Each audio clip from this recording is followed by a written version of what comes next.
ፈረንጅ አያስፈልገን ፕሪቶሪያ ማያስፈልገን ራሳችን ተነጋግረን እንፈታዋለን ነበር። ያ ግን የይስሙላ ነበር። ከስምምነቱ በኋላ የህወሓት ቡድን ትጥቅ አልፈታም ያለው ለምንድን ነው?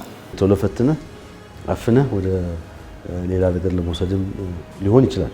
ይህ በግልጽ ምን ያሳያል? እነሱ ያሉት ሲያወርድ ሲሾም የነበረው በመጨረሻ ግን ያቺ የፕሬዝዳንት የምትል ወንበር ነው አልሰጥም ያላቸው። ከፌዴራል መንግስት ጋር ከተስማማ ስምምነቱ ሲፈጽም ይወጋናል ብለህ አታስብም። ወጣቱ ምን ማድረግ አለበት? እናቶች አራቱ ወይ አምስቱ የራሳቸው ፍላጎት አላቸው።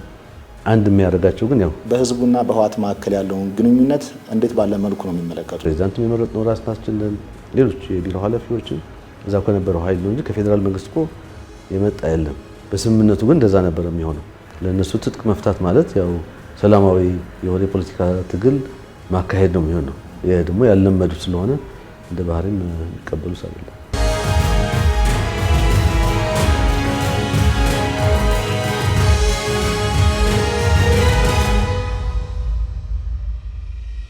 ሰላም ጤና ይስጥልን። እንዴት አላችሁ ተመልካቾቻችን? ከኢትዮጵያ ብሮድካስቲንግ ኮርፖሬሽን የወቅታዊ ዝግጅታችን ጀምሯል።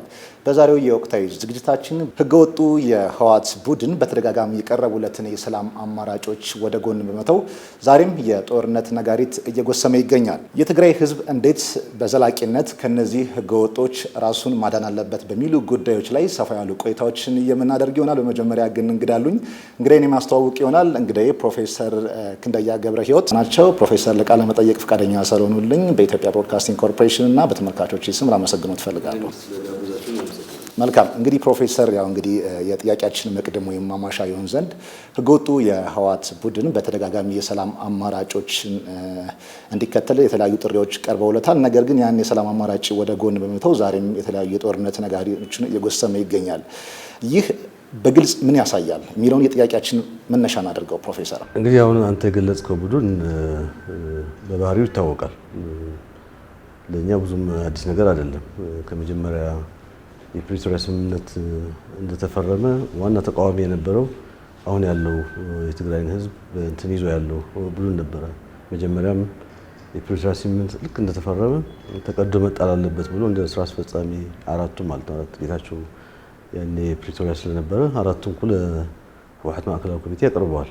ይሄ ስምምነት ከዛ በኋላ ማዕከላዊ ኮሚቴ ነው በፍጹም ይሄ ስምምነት በፍጹም ማክበር አለብን መስማማት አለብን በሚል ነው ማዕከላዊ ኮሚቴ ነበር የገለበጠው እና አሁን የቀሩት አብዛኞቹ እዛ ውስጥ ሲቃወሙ የነበሩ ናቸው። አብዛኞቻችን ያን ስንደግፍ የነበር ደግሞ አሁን በዛ ስብስብም የለንም። ስለዚህ ባህሪው ነበር ያኔ ስላልቻለ እንደ ኦኬ ዝም ብለን ጊዜ መወስጃ ጊዜ መፍጃ እናድርገው ብለው ጊዜው የሚፈጁበት ከዛ በኋላ ጊዜያዊ አስተዳደሩም በስምምነቱ ሲቋወሙ የነበሩ በመጀመሪያ ዝም ብለን ያው ያስታመመን ቆይ አይነት ነገር ነበረ ሲያካሂዱ የነበሩ። በኋላ ግን ጊዜያዊ አስተዳደሩ በተለይ ዶክተር ደብረጽዮን ያው የጊዜያዊ አስተዳደሩ ፕሬዝዳንት እንዲሆን ነበር የሚፈልገው። እንደምትሰማችሁት ልክ ታህሳስ መጀመሪያ አካባቢ እኮ በህዝብ ተወካዮች ምክር ቤት አፈ ጉባኤ የሚመራት የፌዴራል መንግስት ቡድን መጥቶ ነበር። ያኔ ያለው እኮ በቃ እኛ ለምን ፈረንጅ አያስፈልገን ፕሪቶሪያ ማያስፈልገን ራሳችን ተነጋግረን እንፈታዋለን ነበር። ያ ግን የይስሙላ ነበር ማለት ያው አሁን ያለው ባህሪ ስናየው ያኔ የይስሙላ ሞስት ላይክሊ ያኔ እርግጠኛ ነበር ፕሬዝዳንት እንደሚሆን ማለት ነው። ያ ሳይሆን ሲቀር ኢሚዲየትሊ የጊዜያዊ አስተዳደሩ እንደተቋቋመ ጊዜያዊ አስተዳደሩ እንዴት እናስተናክለው የሚል እቅድ አውጥቶ ነበረ ኦልሞስት 2 ዓመት የሰሩት። ከዛ በኋላም ያው እንደምናውቀው ሌላ ፕሬዝዳንት ካልተሾመልን ብለው እሪ ያሉ። በመሀልም ያው ራሳቸው ለመሆን ብዙ የሽምግልና ጥረቶች ሲያደርጉ ነበር። ያ ጀነራል ታደሰ ከተሾመም በኋላ 1 ዓመት አካባቢ ቆየ። ለሁለተኛ የፌዴራል መንግስት ያው ጀነራል ታደሰ ባይወይ ራሳቸው በምርጫ ያመጡት ፕሬዝዳንት ነው። በኋላ ሁለተኛ ዓመት ሲሆን ያው አውቶማቲካሊ የፌዴራል መንግስት ያን ሲያራዝም እንደገና ሌላ እየየ ነው ያሉት። ስለዚህ እኔ ባህሪው ነው። ምክንያቱም ጀነራል ታደሰ ሁሉም እነሱ ያሉትን ነገር ሲፈጽም ነው የነበረው። ከወረዳ ዞን፣ የክልል ካቢኔ እነሱ ያሉትን ሲያወርድ ሲሾም የነበረው። የመጨረሻ ግን ያቺ የፕሬዝዳንት የምትል ወንበር ነው አልሰጥም ያላቸው። ከዛ በኋላ ደግሞ እነሱም መፈንቅለ መንግስት አድርገው በ2012 ምርጫ የተደረገ የተባለው ያው አንደኛው ለነበረው ጦርነትም እንደመነሻ የሆነውን ምርጫ ያን የተመረጠው ተመልሰን መንግስቱ ወደ ቦታችን መልሳለን ባይዘው በዛ ጊዜ የተመረጠው ሰው አብዛኛውም የለም። ግን ያው እነሱ ያው ያለውን የሌለውን ጨማምረው ያው እንደገና መንግስት አቋቁመናል ብለው ነው እንትን ያሉና ባህሪ ነው። ይሄኛ ቡድን ስልጣን ካልያዘ እንደፈለገው የሚያጨማልቀው መንግስት ካልያዘ በስተቀር ሰላም ሊኖር አይችልም ነው። አሁን ለነሱ ሰላም ጠላታቸው ነው የምንልበት ምክንያትም አሁን አብዛኞቹ አሁን የዚህን አቀንቃኝ የሆኑት በህገወጥ ስራዎች በዚህ በተለይ ከወርቅ ጋር በተያያዘ ዘረፋ ውስጥ አሉበት። የመሬት መውረድ ላይ አብዛኞቹ በተለይ ከሰራዊት የሚመሩት ጀነራሎች ብዙዎቹ እዛ ውስጥ የተዘፈቁበት ነው ያለው። ከሂውማን ትራፊኪንግ የህገወጥ የሰው ዝውውርም አሉበት። ከዛ በላይ ግን ያኔ በጦርነት ጊዜ ከዲያስፖራ ማዕት የተሰበሰበ ሀብት ነበር። ይሄ ሀብት አብዛኛው ለጦርነት የዋለ አልነበረም። በተለያየ መልኩ እነሱ አቢዩዝ ያደረጉት ሀብት ነው። አንዱ ከኛ ጋርም ሲያጨቃጭቅ የነበረውም ይሄ ሀብት ኦዲት መደረግ አለበት፣ የት እንደዋለ ማወቅ አለበት። በተለይ የዲያስፖራ ማህበረሰብ ብዙ ለፍቶ ያወጣውን ለዛ ብሎ ያወጣውን ነገር ማወቅ አለበት ነው። ምን አገባችሁ ነው። ይሄ ኃይል ትግራይ የራሱ ብቻ የሚያደርግ የራሱ ብቻ ሳያደርግ ብቻም ሳይሆን የእሱን ስልጣን የሚያደናቅፍ ማንኛውም ኃይል ህፃንም ይሁን ትልቅ ከማጥፋት ውጭ ወደኋላ የማይል ነው። ምናልባት ሰምታችሁ እንደሆነ በቅርብ እኮ በጣም አፋኝ የሆነ አዋጅ አውጥተዋል። በዚህ አዋጅ በመናገር የሚቃወምን በተግባር የሚቃወም ካለ እስከ ሞት ፍርድ ድረስ ኦልሬዲ እንደዛ ጸድቀው ወጥተዋል። እንግዲህ ይሄ ህግ ዝም ብሎ የዛ አካባቢ የነሱ ፍላጎት ነው የሚሆነው። በህግ አንጻር ስታየው በህግ የሚታይ አይደለም። ምክንያቱም በህገ መንግስቱ ህግ እንዴት እንደሚረቀቅ ህግን ማን እንደሚያጸድቅ የሚታወቅ ነገር ነው የሚሆነው እና አይ ቲንክ ከዛ ውጭ መኖር የማይችል ኃይል ነው። ለመግለጽ የሞከርኩትም በቃ በተቻለ መጠን ስልጣን ለመቆየት ሁሉንም ነገሮች ሁሉም ክሮች መሳብ የሚፈልግ ኃይል ነው። ህወሓት እንግዲህ ያለውን የስልጣን ጥማት ለማርካት ሲባል ህዝቡ ላልተፈለገ እክል ላልተፈለገ ጦርነት አሁንም የማዳረግ አባዜው ይታያል። እንደው ይሄ በህዝቡና በህወሓት መካከል ያለውን ግንኙነት እንዴት ባለ መልኩ ነው የሚመለከቱት እርስዎ? እንግዲህ ያው ብዙዎች ማለት አንፌር የሆነ ከዚህ በፊትም የነበረው ማለት የትግራይ ህዝብ ከህወሓት የትጥቅ ትግል ጋር ያለው ቁርኝት ይታወቃል። አብዛኛው ቤተሰብ በ17 ዓመት የነበረው ትግል በአንድም በሁለት በሌላም ኢንቮልቭድ ነበር። ስለዚህ ህወሓት የራሴ ነው የሚል እምነት እንደነበር ሁላችን የምናውቀው ነው። ከዛ በኋላ ብዙ ዓመታት አልፈዋል። ይሄ ድርጅት እንግዲህ መጀመሪያ ነው ድርጅትና አሁን ያለው ድርጅት ደግሞ በፍጹም የተለያየ ነው።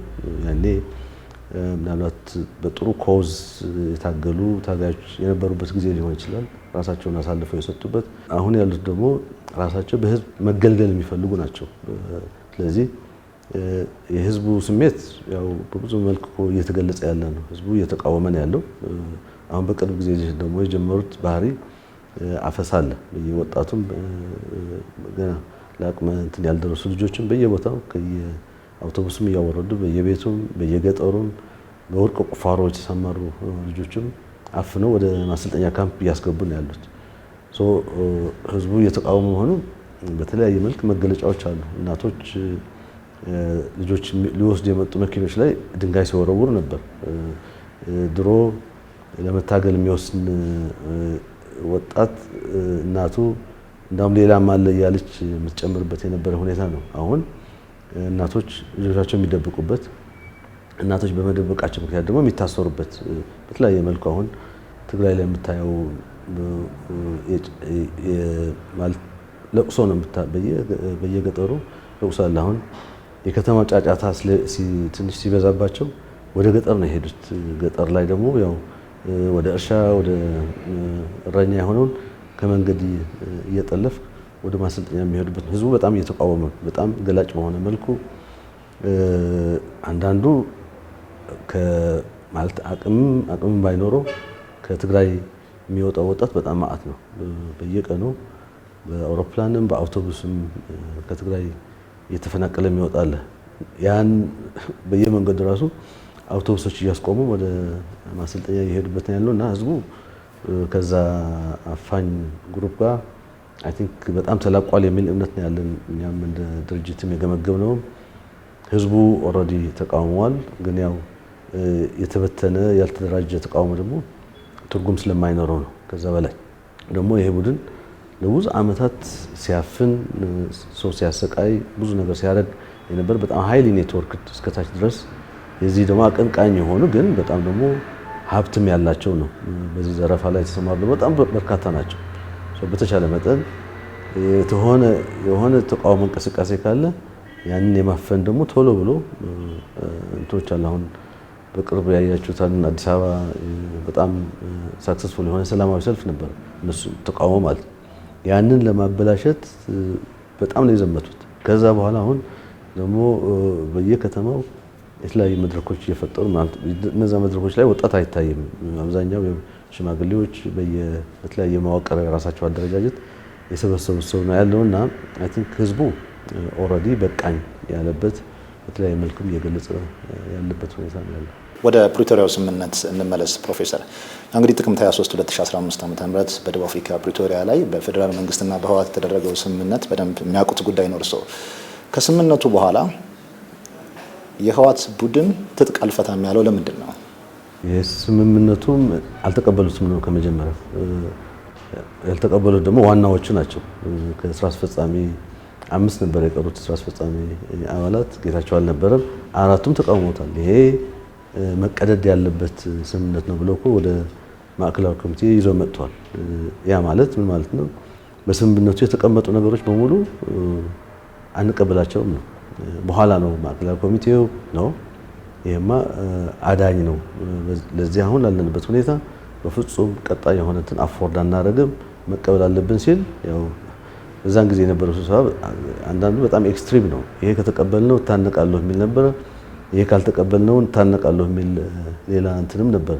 ያን ያህል በጣም የተወጠረ ጭቅጭቅ የነበረበት ሶ ምንድነው ያለው? ከዛ በኋላ እንደማያዋጣው ስላወቁ በተቻለ መጠን የስምምነቱ አንኳር የሆኑ ጉዳዮች እንዳይፈጸሙ ነው ያደረጉት። ትጥቅ መፍታት ብቻ አይደለም ዋናው ነገር፣ በተለይ ተፈናቃዮች ወደ ቀያቸው እንዲመለሱ ነው ትልቁ እዛ ስምምነት ላይ ያለው። ያ እንዳይፈጸምኩ በተለያየ ዙር የተለያየ አጀንዳ እያነሱ ተቃውሞ እስካሁን ያው እንግዲህ ያ የተፈናቀለው ህዝብ አሁንም በየኬንዳው እየተሰቃየ ይገኛል። በተገላብጦች ደግሞ እነሱ ያው ፌዴራል መንግስት ተፈናቃዮች መመለስ አይፈልግም ምናምን ያሉ የተለያየ ፕሮፓጋንዳ ሲሰሩ ነበር። ተፈናቃዮች ድርጅታችን ህልውና ካልተረጋገጠ ወደ ቀያችን አንመለስም ብለዋል ብሎ ትልቅ ማለት በጣም በሚያሳፍር መልኩ ኢሰብአዊ የሆነ አገላለጽ ነበር ሲገልጹ የነበሩት። እንግዲህ አንድ የፖለቲካ ድርጅት በተወሰነ ጊዜ የሚኖር ነው፣ ህዝብ ግን ሁሌ የሚኖር ህዝብ ነውና ለነሱ የራሳቸው ስልጣን የሚያቆይ ነገር በሙሉ እዛ ስምምነት ላይ እስካለ ድረስ ይጠቀሙበታል። አብዛኞቹ እኮ ልክ ከስምምነቱ በኋላ በተለያዩ እዚህ መጥተው ታክመዋል፣ ወደ ውጭ ሄደውም ታክመው ይመጣሉ። ያችን አድቫንቴጅ ለመጠቀም ማለት ነው። ልጆቻቸው ቤተሰቦቻቸው እኮ ወደ አሁን እኮ ትግራይ የሉም ያብዛኞቹ እንትን ነው። ያቺ እነሱን የምጠቀም ነገር ያደርጋሉ። የጊዜው አስተዳደሩም እኮ ያፈረሰው የነሱ ማለት በማያገባቸው ማለት ጥር 15 የወሰኑት እነዚህ ከኮር በላይ የሚባሉት አመራሮች ድንገት የመጣ አይደለም።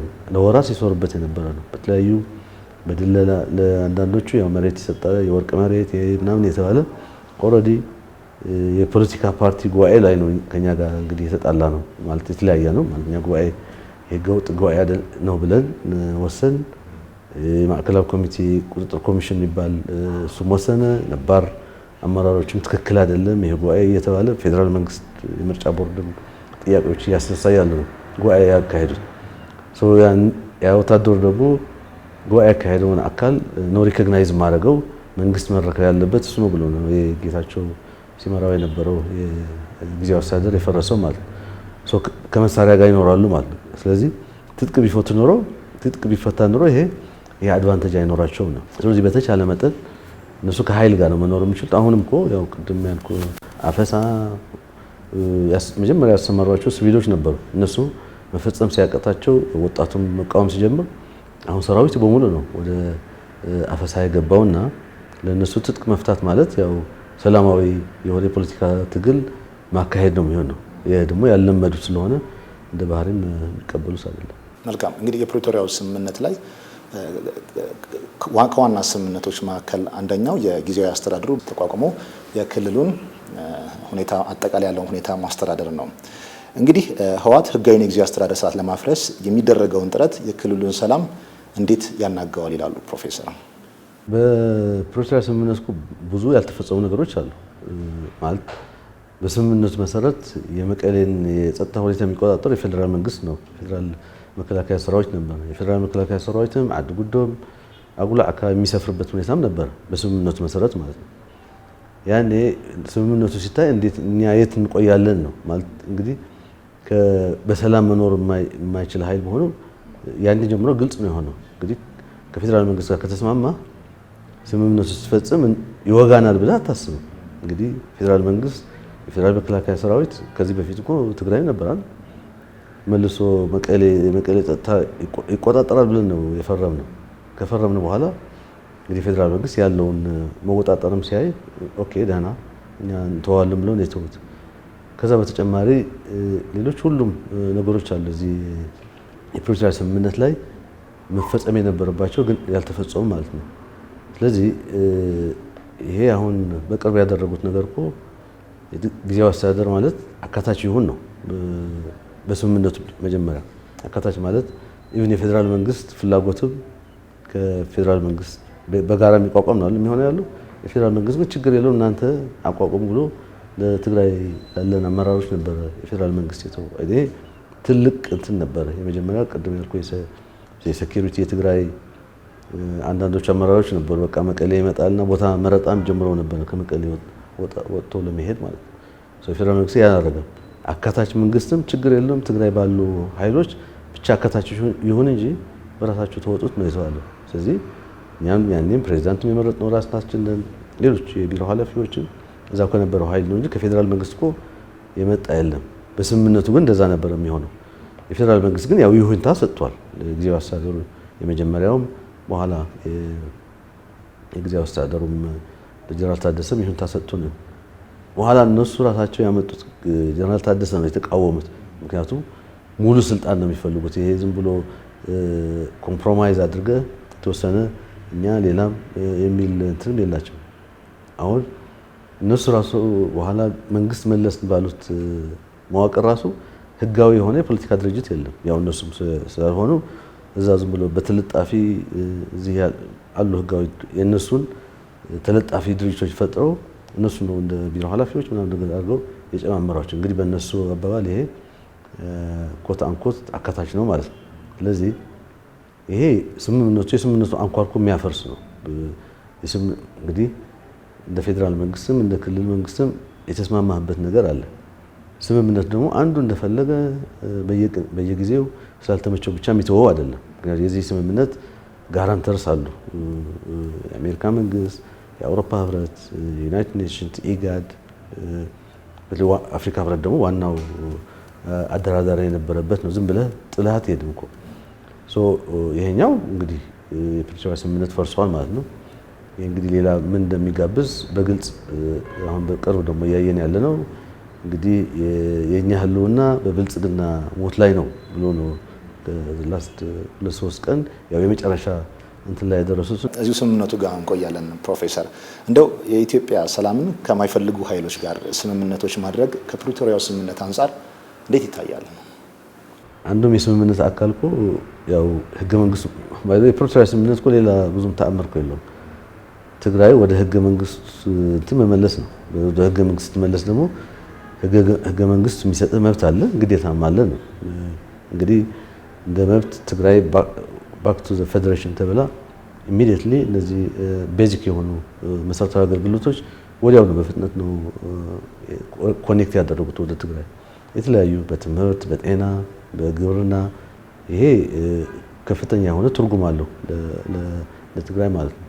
አንደኛው የስምምነቱ አካል አሁን ከውጭ ጋር የምታደርገው ግንኙነት ይሄ የሰላም ፕሪቶሪያን አደጋ ውስጥ የሚከት ከሀገር ውስጥ ከሆኑ ሌሎች እንግዲህ ኢቭን በፕሮፓጋንዳ ዙሪያ ራሱ መደረግ ያለበት ራሱ እኮ ስምምነቱ ላይም አለ። አንዱ ላይ የሚኖረው ኢቭን የቃላት አጠቃቀም በሚመለከት ሰላማዊ ወደሆነ ነገር የሚወስደን ነገር መሆን አለበት የሚል እንትን አለ። እነሱ ጭራሽ የሀገር ውስጥ አልበቃ ብሏቸው ከኤርትራ፣ ከሱዳን፣ ከግብጽ ጋር የጀመሩት በጣም ተጨባጭ የሆነ በግልጽ የሚታይ አሁን ደግሞ በቅርብ በቃ እኛ እኮ ብቻችን አይደለንም አጋሮች አሉን እያሉ ኮርተው እየተናገሩበት ያለው ሁኔታ ነው። ይሄ ህገወጥ ነው። የሀገሪቱን ሉዓላዊነትን በጣም የሚጠስ ነው የሚሆነው። በዛ በፕሪቶሪያ ስምምነት ብቻም ሳይሆን በህገ መንግስቱ ማለት ነው። እንግዲህ የእነሱ ፍላጎት አሁን ባለው አቅም እንደሌላቸው እኮ ያውቃሉ።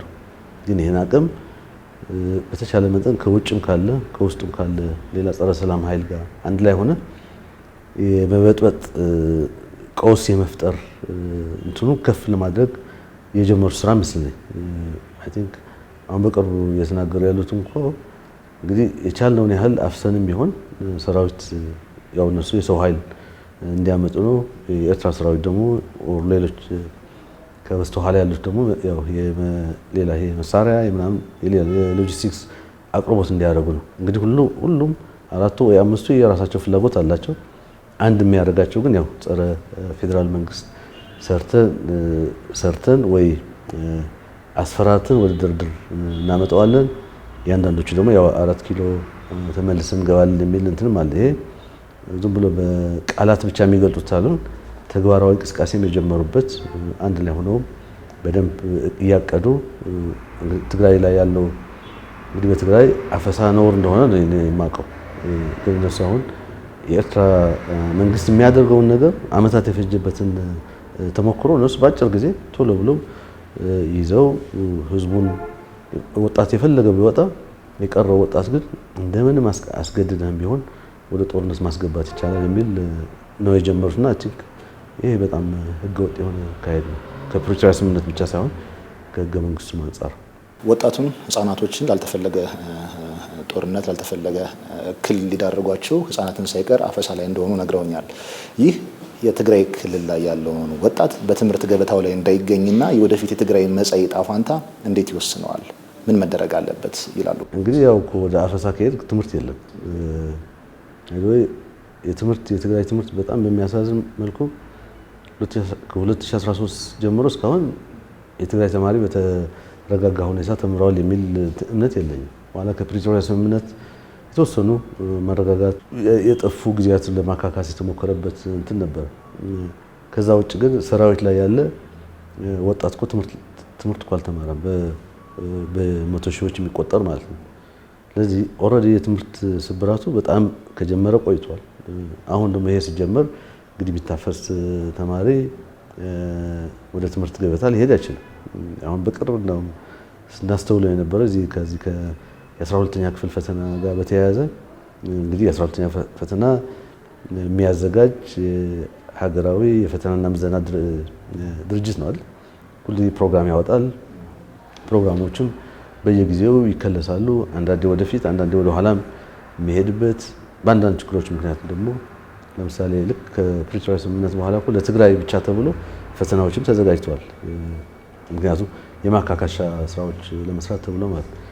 በዚህ እንኳን የተወሰኑ ቀናት የ12ኛ ክፍል በተለይ በወረቀት የሚፈትኑ ተማሪዎች ሲገፋ ልክ እየየ ነው የተባለው።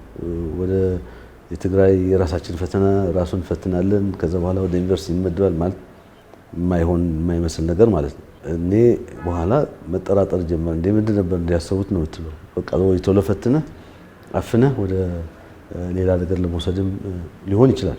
እኔ ግምት ነው እና የትግራይ ወጣት ዕጣ ፈንታ በጣም መጥፎ ነው ያለው።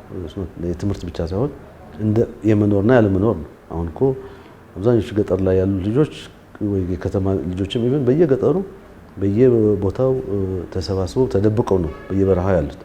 እንግዲህ በረሃ ስትሆን ምን እንደሚያጋጥምህ የሚታወቅ ነው። በየጊዜው ከማሰልጠኛ ወታደራዊ ማሰልጠኛ ለማምለጥ የሚሞክሩ የሚገደሉ፣ የሚቆስሉ ማአት የሚያጋጥምበት ሁኔታ ያለ ነው።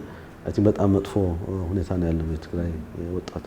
እንደው ይህ አዲሱ ጦርነት ዝግጅት በክልሉ ላይ የሚያስከትለው የስነ ህዝብ፣ የማህበራዊ፣ ኢኮኖሚያዊ፣ ፖለቲካዊ ጉዳት ሲሪየስ የሆነ ኢምፕሊኬሽን ይኖረዋል። ማህበራዊ፣ ኢኮኖሚያዊ ጠቅላላ በዚህ በኢንፍራስትራክቸር ደረጃ ማለት ነው። ለዛ ነው እኛ አሁን በተቻለ መጠን ይሄ ጦርነት እንዳይነሳ ከተነሳ ደግሞ ትግራይ ሙሉ በሙሉ ሊያጠፋበት የሚችል እድል አለ። ስለዚህ ይሄ ቡድን እድል ሊሰጠው አይገባም ነው።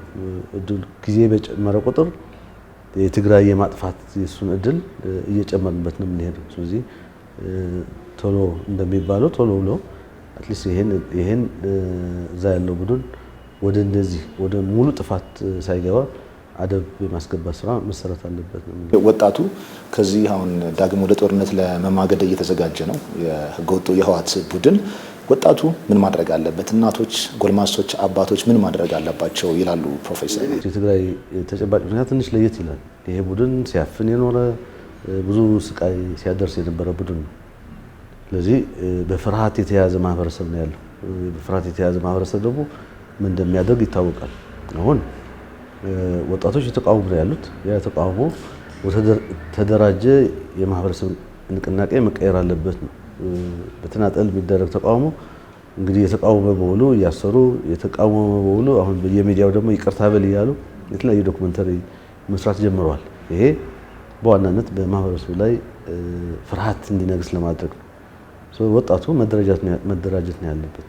ወላጆችም እናቶችም የተደራጀ ተቃውሞ ነው የሚያስፈልገው ነው። ለዚህ የተደራጀ ተቃውሞ ደግሞ ድጋፍ ያስፈልጋል ነው። ድጋፍ ከፌዴራል መንግስትም ከሌሎች ይህን ለውጥ እንደግፋለን ከሚሉ ኃይሎችም ድጋፍ ያስፈልጋል። እነዚህ ሰው እዛ ትግራይን እንደዚህ ጨምድደው የያዙት እኮ ብዙም አይደለም። ኦፍኮርስ ሀብታሞች ናቸው፣ መሳሪያ ይዘዋል፣ ሌላ ማአት ኔትወርክ የሆነ አካሄድ አላቸው። ግን በብዛት ስታዩ ግን ከህዝቡ የሚበዛው አይደለም። ስለዚህ የተደራጀ እንቅስቃሴ ያስፈልጋል ከውስጥም ከውጭም። ይህን ኃይል ትግራይ ላይ ሙሉ ጥፋት ከማድረሱ በፊት ቶሎ ብሎ መፍትሄ መስጠት ይችላል። በዚህ በኩል የፌዴራል መንግስትም ኃላፊነት አለበት፣ የዓለም ማህበረሰብ ኃላፊነት አለበት። አሁን በቅርብ የሰማነው በቃ እኛ አሁን ወደ ጦር እንደዚህ ራሳችን ያ መንግስት ለመለስ በቃ በዲፕሎማሲ እንትንም ተቀባይነት አግኝተን አምባሳደሮች ወደኛ ዘግተውን የነበሩ እኛ ጋር እየተመላለሱ ነው የሚል በጣም የደንቆሮ አይነት የዲፕሎማሲ ሳክሰስ ነው የሚያወርት ያሉት። ማለት እንግዲህ የዓለም ማህበረሰብ የጥይት ድምፅ መስማት አይፈልግም፣ ትክክልም ነው። ምክንያቱም ጦርነት ምን አይነት ምን እንደሚያመጣ ይታወቃል። ስለዚህ ጦርነት እንዳይመጣ የተለያየ የአሜሪካ መንግስት የቪዛ ሪስትሪክሽን አድርጓል። የአውሮፓ ህብረት መግለጫ አውጥቷል። የአፍሪካ ህብረት እንደዛ የተለያየ አድርጓል። ግን ይሄ ማለት ጦርነት እንዳይመጣ የሚያደርጉት ነው እንጂ የእነሱ እንቅስቃሴ ደግፎት ማለት አይደለም። ግን ያው ኃይላችን አሳይተናል የሚል እንትን ያለው አንዳንዱ ያስቀሃል እንትኑና ብዙ የሚዲያ ሰዎች ከትግራይ ወጥተዋል። ስለዚህ ሰፊ የሆነ የሚዲያ ስራ ያስፈልጋል፣ የማንቃት ስራ ማለት ነው። ይሄ ኃይል ወዴት ነው የሚወስደን ነው የሚያነሳቸው አጀንዳዎች አሉ። የፕሪቶሪያ ስምምነት እኮ ስላልተፈጸመ ነው። ግን ማንም እንግዲህ አንድ ስምምነት ለመፈጸም ሁለት አካል ነው የሚያስፈልገው፣ አንድ ብቻ የሚፈጽመው አይኖርም። ብዙ ሰው ደግሞ ያው ስሜታዊ በሆነ ነገር ፌዴራል እኮ ግዛታችን ቢመልስ ፌዴራል እኮ ተፈናቃዮች ቢመልስ ተፈናቃዮች ከተመለሱ የነሱ አጀንዳ ተዘጋ። ተፈናቃዮች እንዳይመለሱ እኮ በተለያየ ዞር የወጣውን እቅድ አኮላሽተዋል እኮ። ይሄ ግን የሚያውቀው ሰው በጣም ብዙም አይደለም። በተቻለ መጠን ይሄ ለነሱ ምክንያት የሚሆኑ ነገሮች ማድረቅ ያስፈልጋል ነው። አንደኛው በግልጽ ቋንቋ እንዲያውቁት ሊደረግ ይችላል። ወደዛ መሄድ ማለት የትግራይ ጥፋት ነው። ወደ ትግራይ ጥፋት ለሚመጣ ነገር ደግሞ ኃላፊነት የሚወስድ አካል ይኖራል ነው። እነሱ የሚፈሩት ኃላፊነት ነው። እያንዳንዳቸው የዚች የአሜሪካ የቪዛ ሪስትሪክሽን ስትነሳም እኮ እርስ በርሳቸው እከሌ ነው ማለት እንግዲህ ስሞቹ በግልጽ አልወጡም። እርስ በርሳቸው ወደ ጥርጣሬም ገብተዋል። ስለዚህ ዋናው ነገር የተደራጀ ጫና እነሱ ላይ ማሳረፍ ያስፈልጋል ነው። ጫና ከውስጥ ጫና ከውጭም የተባበረ በተለይ ከፌዴራልም ከውጭ የዓለም ማህበረሰብ ይህን ነገር ተገንዝቦ ጊዜ በወሰደ ቁጥር ትግራይ ነው የሚጠፋው ነው። እንግዲህ በጠፋ ማህበረሰብ በኋላ እህል ብታደርስ መድኃኒት ብታደርስ እኮ ትርጉም የለውም። አሁን ለእነሱ ጉዳያቸው አይደለም። ትግራይ ብዙ ጊዜ የበጀት ይነሳል፣ የነዳጅ ይነሳል። እነሱ የነዳጅ የበጀት ችግርም የለባቸው እንደፈለጉ ነው። ለነሱ ምርጫቸው ይሄ ነው። በዚህ ሁኔታ እንዲቀጥል ከቀጠለ እንግዲህ ዘርፊያው ይቀጥላሉ። የራሳቸው ቤተሰቦችም ኢሚዲየትሊ የሚነኩ አይደለም። ይሄ እንዳይቀጥል ግን አይ ቲንክ ዋናው መፍትሄ ከትግራይ መፈናቀል ሳይሆን ትግራይ ውስጥ ሆኖም ይሄን ኃይል ነው በቃ ወደ ጦርነት አንገባም፣ ሰላም ነው የምንፈልገው ብሎ ይጓታል። ምክንያቱም ጦርነት የሚያሰማሩት እንኳን ወጣት ነው ራሳቸው እንግዲህ ጦርነት ውስጥ ስለማይገቡ። ፕሮፌሰር ክንደያ ገብረ ሕይወት ከልብ አመሰግናለሁ። እኔም በጣም አመሰግናለሁ። ክቡራን ተመልካቾቻችን ከኢትዮጵያ ብሮድካስቲንግ ኮርፖሬሽን የተከታተላችሁት የወቅታዊ ጉዳይ እንዲመስል ነበረ። ዮሐንስ አበራ አብሬያችሁ ቆየሁኝ። ከቀሪ ፕሮግራሞቻችን ጋር መልካም ጊዜን እየተመኘሁ ከወዲሁ ተሰናበትኩኝ። መልካም ጊዜ ይሁንላችሁ።